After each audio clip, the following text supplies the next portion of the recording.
بسم اللہ الرحمن الرحیم بسم اللہ الرحمن الرحیم۔ السلام علیکم ورحمۃ اللہ وبرکاتہ۔ عزیز طلبہ، امید ہے آپ تمام احباب خیر و عافیت سے ہوں گے۔ آج مسند امام اعظم کا سبق نمبر 206 ہے اور اس سبق کے اندر ہم سورہ حجر کی آیت نمبر 92 اور سورہ مریم کی آیت نمبر 24 کی تفسیر اور قوم لوط کے ناپسندیدہ عمل کا جو حدیث میں بیان ہے ان سب کی تفصیل پڑھیں گے۔ وَبِهِ قَالَ حَدَّثَنَا حَمَّادٌ عَنْ أَبِيهِ عَنْ عَبْدِ الْمَلِكِ عَنْ ابْنِ عَبَّاسٍ رضی اللہ تعالی عنہما قال قال رسول اللہ صلی اللہ علیہ وسلم فی قوله تعالی فَوَرَبِّكَ لَنَسْأَلَنَّهُمْ أَجْمَعِينَ عَمَّا كَانُوا يَعْمَلُونَ قَالَ لَا إِلَهَ إِلَّا اللَّهُ۔ حضرت ابن عباس رضی اللہ تعالی عنہما سے مروی ہے، وہ فرماتے ہیں کہ رسول اللہ صلی اللہ علیہ وسلم نے فَوَرَبِّكَ لَنَسْأَلَنَّهُمْ أَجْمَعِينَ عَمَّا كَانُوا يَعْمَلُونَ کی وضاحت میں فرمایا ہے کہ اس سے مراد لا الہ الا اللہ ہے۔ عزیز طلبہ، اس روایت میں سورہ حجر کی جو آیت نمبر 92 ہے فَوَرَبِّكَ لَنَسْأَلَنَّهُمْ أَجْمَعِينَ عَمَّا كَانُوا يَعْمَلُونَ کے اعمال کے بارے میں ہم سے پوچھا جائے گا، سوال ہوگا، اس کے متعلق جو بیان ہوا ہے اس سے مراد آپ صلی اللہ علیہ وسلم نے فرمایا لا الہ الا اللہ ہے۔ علماء کرام نے اس حدیث کے تحت یہ بحث کی ہے کہ قیامت کے دن سوال و جواب ہوں گے یا نہیں ہوں گے۔ اس آیت سے معلوم ہوتا ہے کہ قیامت کے دن سوال و جواب ہوں گے۔ یہ سوال و جواب کے اس بات کے لیے یہ آیت ہے سورہ حجر کی آیت نمبر 92، اسی طرح جو 93 ہے وہ والی آیت میں بھی سوال و جواب کے ثبوت کا پتہ چلتا ہے کہ سوال و جواب قیامت کے دن ہوں گے، جبکہ بعض آیات سے اس کی نفی ہوتی ہے۔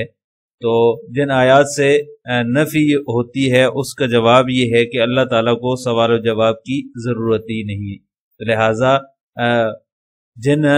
آیات میں سوال و جواب کا اس بات ہے تو ان آیات کو ہم زجر و توبیح پر محمول کریں گے، اور جن آیات میں سوال و جواب کی نفی ہے تو ان آیات کا مطلب یہ ہے کہ اللہ تعالیٰ کو سوال و جواب کی ضرورت ہی نہیں ہے، اس لیے سوال و جواب کی نفی کی گئی ہے۔ لیکن در حقیقت اس آیت کے اندر جو منکرین قرآن ہیں ان کو جھنجھوڑا جا رہا ہے۔ مطلب یہ ہے کہ تم تکذیب اور تردید کے جس راستے پر جو ہے وہ چل رہے ہو یہ تمہارے لیے فائدہ مند نہیں ہے، یہ تمہارے لیے مفید نہیں ہے، کیونکہ ہو سکتا ہے دنیا میں بھی پکڑ آ جائے اس پر۔ اگر دنیا میں پکڑ نہیں آئی، دنیا میں ڈیل مل گئی، اللہ کے عذاب سے بچ بھی گئے، تو آخرت میں تم بچ کر کہاں جاؤ گے؟ آخرت میں تو تم اللہ تعالیٰ کے عذاب سے نہیں بچ سکتے۔ وہاں نہ تمہارا کوئی مال کام آئے گا، نہ دولت کام آئے گی، نہ اولاد کام آئے گی،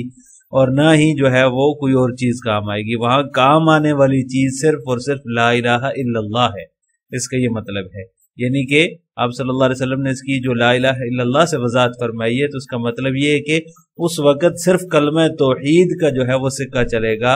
اعمال صالحہ کی جو پونجی ہے وہی کام آئے گی، اور ہم اس سے ہر ایک سے جو ہے وہ اللہ تعالیٰ فرما رہے ہیں کہ اسی جو رائج الوقت سکہ ہے اس کو متعلق سوال کریں گے۔ اب جس کے پاس جو ہے وہ یہ لا الہ الا اللہ کا سکہ موجود ہوگا، جس کے دل میں لا الہ الا اللہ موجود ہوگا، جس نے لا الہ الا اللہ کے مطابق زندگی گزاری ہوگی تو وہ سیدھا جنت میں چلا جائے گا، ہم اس کو جنت میں بھیج دیں گے۔ اور جس کے پاس یہ والا سکہ موجود نہ ہوا، جو سکہ رائج الوقت ہے، یعنی کہ اس وقت یہی چیز کام آنے والی ہے، سکہ رائج الوقت کا مطلب یہ ہے۔ تو اس کو میں نے اس انداز میں کہہ دیے کہ جب جیسے کرنسی آج کل جو ہے وہ کرنسی جو آج کل رائج الوقت ہے وہی چلتی ہے نا، اس کے بغیر تو کوئی چیز نہیں ملتی۔ تو اس وقت جو ہے وہ قیامت کے دن جو رائج ہوگا، وہ رائج الوقت جو چیز ہے وہ لا الہ الا اللہ ہے، تو لہٰذا لا الہ الا اللہ کے بغیر نجات ممکن نہیں ہے۔ تو ہر کسی سے اس کے بارے میں پوچھا جائے گا، لا الہ الا اللہ کے بارے میں پوچھا جائے گا، سوال و جواب اس کے بارے میں ہوگا۔ حدیث میں آپ صلی اللہ علیہ وسلم نے اس کا مطلب جو لا الہ الا اللہ سے اس کی وضاحت فرمائی ہے، اس کا یہی مطلب ہے کہ اس لا الہ الا اللہ کے بارے میں سوال ہوگا، اعمال صالحہ کا سوال ہوگا۔ اگر کسی کے پاس یہ چیز نکل آتی ہے یا کسی کے نامہ اعمال میں لا الہ الا اللہ اور اعمال موجود ہوتے ہیں تو اس کو جنت کا داخلہ مل جائے گا، اور جس کے پاس یہ نہ نکلا، اس کا رائج الوقت جس کے پاس نہ ہوا، یعنی کہ لا الہ الا اللہ جس کے دل میں نہ ہوا یا جو ایمان نہیں لایا، تو اس کو ہم جہنم میں بیچ دیں گے۔ یہ اللہ تعالیٰ فرمانا چاہ رہے ہیں ان آیات کے اندر۔ وَبِهِ قَالَ حَدَّثَنَا حَمَّادٌ عَنْ أَبِيهِ عَنْ زَرٍّ عَنْ سَعِيدِ بْنِ جُبَيْرٍ عَنْ ابْنِ عَبَّاسٍ رضی اللہ تعالی عنہما قال رسول اللہ صلی اللہ علیہ وسلم لجبرائیل علیہ السلام ما لك تزورنا اکثر ما تزورنا قال فانزلت بعد لیال وما نتنزل الا بامر ربك له ما بین ایدینا وما خلفنا وما بین ذلك۔ حضرت ابن عباس رضی اللہ تعالی عنہما سے مروی ہے، وہ فرماتے ہیں کہ رسول اللہ صلی اللہ علیہ وسلم نے ایک مرتبہ جبریل علیہ السلام سے فرمایا کہ تم اس مقدار سے زیادہ کثرت کے ساتھ ہمارے پاس کیوں نہیں آتے؟ قال فانزلت بعد لیال، تو حضرت ابن عباس فرماتے ہیں چند ہی دنوں کے بعد یہ آیت نازل ہو گئی، وما نتنزل الا بامر ربک لہ ما بین ایدینا وما خلفنا وما بین ذلک۔ اس آیت کا ترجمہ یہ ہے کہ وما نتنزل الا بامر ربک، اور ہم یعنی کہ فرشتے صرف آپ کے رب کے حکم کے ساتھ ہی نازل ہوتے ہیں، ہمارے آگے ہمارے پیچھے اور جو اس کے درمیان ہے لہو اسی کی ملکیت ہے۔ عزیز طلبہ، اس روایت کے اندر سورہ مریم کی جو آیت نمبر 24 ہے، وما نتنزل الا بامر ربک لہ ما بین ایدینا وما خلفنا وما بین ذلک، اس کا جو ہے وہ شان نزول بیان ہوا ہے، جس پر بظاہر یہ اشکال ہوتا ہے کہ آپ صلی اللہ علیہ وسلم نے حضرت جبریل کی کثرت سے آمد کے باوجود جو ہے وہ اضافے کا تقاضا کیوں کیا، یعنی کہ آپ صلی اللہ علیہ وسلم کے پاس حضرت جبریل جو ہے وہ بڑی کثرت سے تشریف لایا کرتے تھے، اس کے باوجود آپ صلی اللہ علیہ وسلم نے اضافے کا مطالبہ کیوں کیا؟ حضرت جبریل علیہ السلام کے بارے میں آتا ہے، ایک روایت یہ بھی ہے کہ 23 سالہ دور نبوت کے اندر 24,000 مرتبہ جو ہے وہ آپ صلی اللہ علیہ وسلم کی خدمت میں حاضر ہوئے۔ کسی اور نبی کی خدمت میں جو ہے وہ اتنے زیادہ تشریف نہیں لائے، باوجود اس کے کہ باقی انبیاء کی عمریں بھی آپ صلی اللہ علیہ وسلم سے زیادہ تھی، طویل عمریں پائی تھی انہوں نے، اس کے باوجود آپ صلی اللہ علیہ وسلم ان سے کثرت اور اضافے کا تقاضا کیوں کر رہے ہیں؟ تو اس کا علماء نے یہ جواب دیا ہے کہ اسے جو ہے وہ رغبت اور شوق پر محمول کیا ہے علماء نے، کہ آپ صلی اللہ علیہ وسلم نے ان سے کثرت سے آمد کے باوجود جو ہے وہ اضافے کا مطالبہ کیا، تو یہ آپ صلی اللہ علیہ وسلم کا شوق اور رغبت اس سے مراد ہے، کیونکہ حضرت جبریل علیہ السلام جب بھی آپ صلی اللہ علیہ وسلم کے پاس تشریف لاتے تو وہ کسی نہ کسی حکم الہی کا جو ہے وہ ان کی آمد اعلان ہوتی تھی، ان کا آنا جو ہے وہ کسی نہ کسی حکم الہی کی وجہ سے ہوتا تھا، اور محبوب کی جو بات ہوتی ہے وہ بھی پسند ہوتی ہے، وہ بھی محبوب ہوتی ہے، اس لیے آپ صلی اللہ علیہ وسلم نے جو ہے وہ اس کا تقاضا فرمایا۔ یا تو ایک بات یہ ہے، یا پھر یہ ہے کہ یہ بات آپ صلی اللہ علیہ وسلم نے اس وقت فرمائی جب فترت کے بعد پہلی مرتبہ حضرت جبریل علیہ السلام جو ہے وہ آپ صلی اللہ علیہ وسلم کے پاس تشریف لائے، تو اس وقت آپ صلی اللہ علیہ وسلم نے جو ہے وہ ان سے اضافے کا مطالبہ کیا، کیونکہ ایک عرصہ بیچ میں ایسا گزرا جس میں حضرت جبریل تشریف نہیں لائے، جس کو فترت وحی کا زمانہ کہا جاتا ہے۔ بخاری شریف کی روایت میں جو ہے وہ اس کا تذکرہ موجود ہے کہ فترت کے بعد آپ صلی اللہ علیہ وسلم کے بعد حضرت جبریل تشریف لائے، تو جب وہی رک گئی تھی کچھ عرصے کے لیے، تو اس کے بعد جب آپ صلی اللہ علیہ وسلم کے پاس وہ تشریف لائے تو اس وقت آپ صلی اللہ علیہ وسلم نے فرمایا کہ مالک تزورنا اکثر ما تزورنا، کہ جو ہے وہ اس وقت آپ صلی اللہ علیہ وسلم نے یہ جو ہے وہ تقاضا کیا کہ آپ کثرت سے تشریف لایا کریں، تو اس پر یہ آیت جو ہے وہ نازل ہوئی، وَمَا نَتَنَزَّلُ إِلَّا بِأَمْرِ رَبِّكَ لَهُ مَا بَيْنَ أَيْدِينَا وَمَا خَلْفَنَا وَمَا بَيْنَ ذَلِكَ، کہ ہم جو ہے فرشتے اللہ تعالیٰ کے حکم سے ہی نازل ہوتے ہیں، جو کچھ ہمارے آگے پیچھے اور اس کے درمیان جو ہے یہ سب کچھ اللہ کی ملکیت ہے۔ اور آگے اس آیت کا جو ٹکڑا ہے آخری، وَمَا كَانَ رَبُّكَ نَسِيًّا، یہ ہے کہ آپ کے رب نے آپ کو بلایا نہیں ہے، آپ کا رب بھولنے والا نہیں ہے۔ وبه قال حدثنا ابو حنیفة عن سماک عن ابی صالح عن ام ہانئ رضی اللہ تعالی عنہ قالت قلت لرسول اللہ صلی اللہ علیہ وسلم ما كان المنکر الذي كانوا يأتون في ناديهم قال كانوا يخزفون الناس بالنبات والحصات ويسخرون من اہل الطریق۔ حضرت ام ہانی رضی اللہ تعالی عنہ فرماتی ہیں کہ میں نے ایک مرتبہ جو ہے وہ آپ صلی اللہ علیہ وسلم سے پوچھا کہ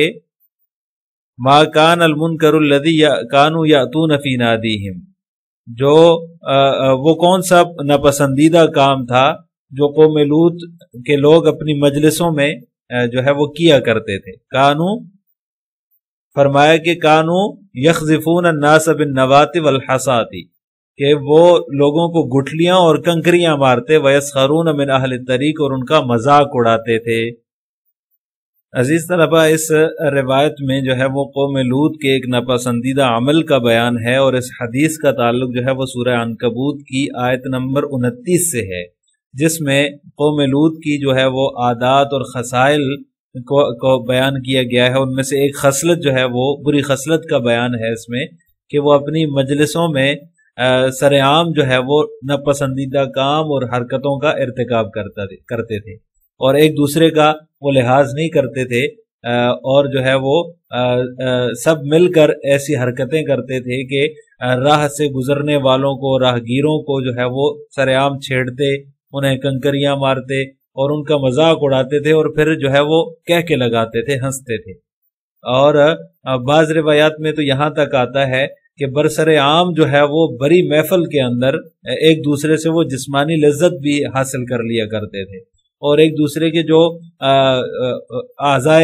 جو ہے وہ خفیہ اعضاء ہیں، اعضاء رئیسہ جو ہیں، ان کو جو ہے وہ ایک دوسرے کے سامنے ظاہر کر دیتے تھے، اور اس میں وہ کسی قسم کی شرم بھی محسوس نہیں کرتے تھے۔ تو قرآن کریم نے اس آیت کے اندر انہی کی جو ہے وہ مذمت بیان کی ہے، اور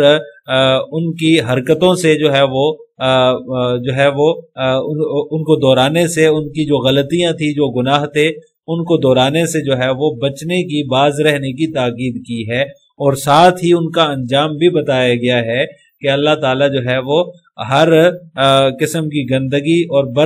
بد کرداری کو پسند نہیں فرماتے۔ ان کا جو انجام ہوا ہے اس انجام کو آپ دیکھ لیں کہ ان کا کیا انجام ہوا ہے۔ جب حضرت ام ہانی رضی اللہ تعالی عنہ نے آپ صلی اللہ علیہ وسلم سے ان کے ناپسندیدہ کام سے متعلق پوچھا، تو اس روایت میں آپ صلی اللہ علیہ وسلم نے ان کا یہ ناپسندیدہ کام جو ہے وہ جو سورہ عنکبوت کی آیت نمبر 29 میں بیان ہوا ہے کہ وہ لوگوں کو کنکریاں مارتے، گٹھلیاں مارتے اور ان کا مذاق اڑاتے تھے، یہ بیان کیا ہے۔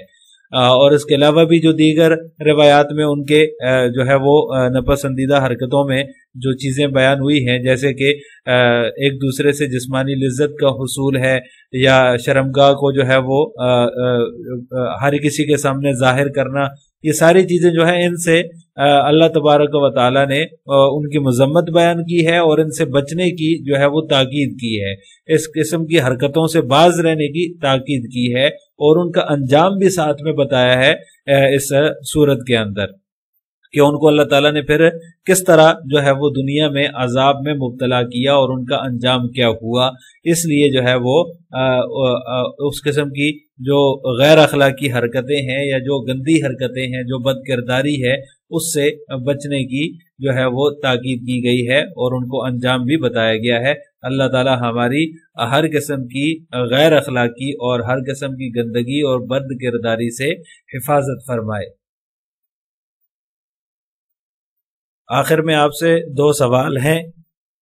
پہلا سوال یہ ہے کہ آپ صلی اللہ علیہ وسلم کے دور نبوت میں حضرت جبریل علیہ الصلوۃ والسلام کتنی مرتبہ تشریف لائے؟ دوسرا سوال یہ ہے کہ جن آیات میں قیامت کے دن سوال و جواب کا اثبات ہے وہ کس پر محمول ہیں؟ ان دونوں سوالوں کا جواب آپ نے کمنٹ باکس میں دینا ہے۔ السلام علیکم ورحمۃ اللہ وبرکاتہ۔